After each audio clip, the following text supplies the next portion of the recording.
Narinig nga ni Lynette na may kausap nga itong si Moira at sinabing huwag lang itutuloy dahil nadadamay na daw itong si Doc Carlos.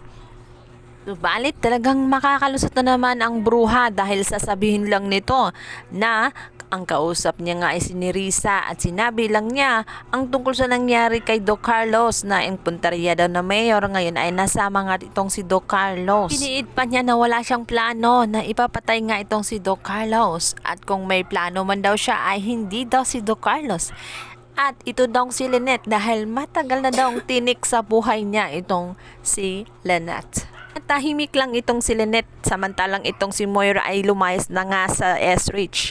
Dito nga kinausap niya itong si Giselle at sinabi niya dito na malakas ang kutob niya na may kinalaman si Moira sa nangyari kay Doc Carlos at malakas ang kutob niya na sinadya ang pangyayaring iyon at talagang hindi lang ang mayor ang punteriya kundi pati nga si Doc Carlos. Balit sinabi nga ni Giselle na imposible ang kanyang mga iniisip dahil kung ipapatay nga si Doc Carlos ni Moira, ano naman daw ang mapapala ni Moira?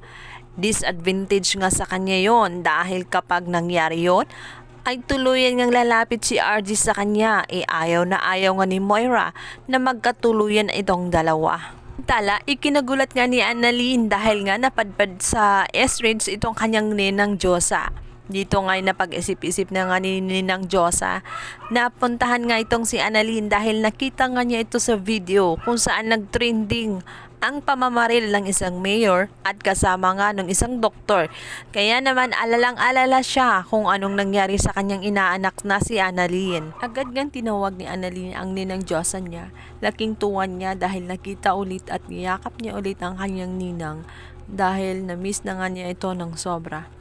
Dito nga niya tinanong kung kamusta nga lang si Annalyn dahil sobrang kanyang pag-alala ng husto nang makita niya ang pamamaril. Kaya nga naman napasugod siya ng 2 oras doon nga sa S-Ridge. At nagpapasalamat rin si Diyosa nang makita nga na walang nangyari dito kay Annalyn. Dito na nga inaalala ni Annalyn ang cellphone ng tatay niya. Itinanong niya agad kung nasa kanya pa ba ang cellphone. Ngunit sumagot nga itong si Diyosa na wala na at nakaibugs pa rin. Nais na nga sana niyang kunin ito, ngunit nagkataon namang nagkalindol at nawala na nga ang cellphone shop. Balit kung talagang kailangan ay tatawagan niya itong si Bugs dahil alam ni Diyosa kung gaano kahalaga ang cellphone na yun. Alam niya kasi nasa tatay RG ni Annalyn yun at nandoon din ang record ng kasamaan nitong si Moira nung time na nahulog si RG sa hagdan. At yun na lang ang tanging makapagpatunay na tama ang kanilang mga katuob na may kinalaman nga itong si Moira sa aksidente ni RJ. Ang tinawagan ni Diyosa itong ang si Bugs. Dito nga niya nalaman na nasa kanya pa rin ang cellphone nitong si RJ. Nais na nga sana niya na ibenta nga ito sa iba dahil gipit na rin siya gawa ng aksidente ng kanyang kapatid ng dahil sa lindol. Pero dahil nga sa gusto niyang kunin, gustong kunin ni Diyosa, ay ibibigay niya ito dito. Subalit nga sa isang kondisyon na magkakaroon na ito ng interest dahil matagal na nga itong nakasangla sa kanya. Pumayag naman itong si Diyosa sa sinabi ni Bugs, ang importante na talaga ay mabalik kay RG ang cellphone niya at matigil na nga ang kasamaan ng kanyang asawa. Agad-agad namang pinuntahan nila Diyosa at ni Annalyn maging itong si Lynette. Itong si Bugs para makuha na nga ang cellphone. Ito na nga talaga kaya ang katapusan nitong si Moira. Paaasahin na naman tayo nitong si Direk. Samantalang ito nga si RJ ay hindi mapakali lalo na at punong-puno na nga siya ng pagdududa dito nga kay Moira. Nagulat nga siya dito nung malaman ni Moira na may magaganap na barilan doon nga sa event. Ang sabi niya ay paano nga niya nalaman ang mangyayari ngayon.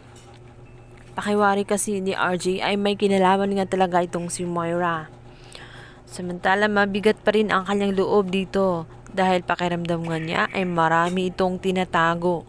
Gusto nga malaman ni RJ kung ano nga talaga ang nangyari sa kanya bago pa man siya maaksidente. Sinubukan nga niyang kalkalin ang kanyang gallery, ngunit wala ngang laman ito kaya naman nagtataka siya ngayon Dito na nga niya tinanong kung nasaan ang kanyang dating cellphone na luma dahil bakit nga walang laman ang gallery niya.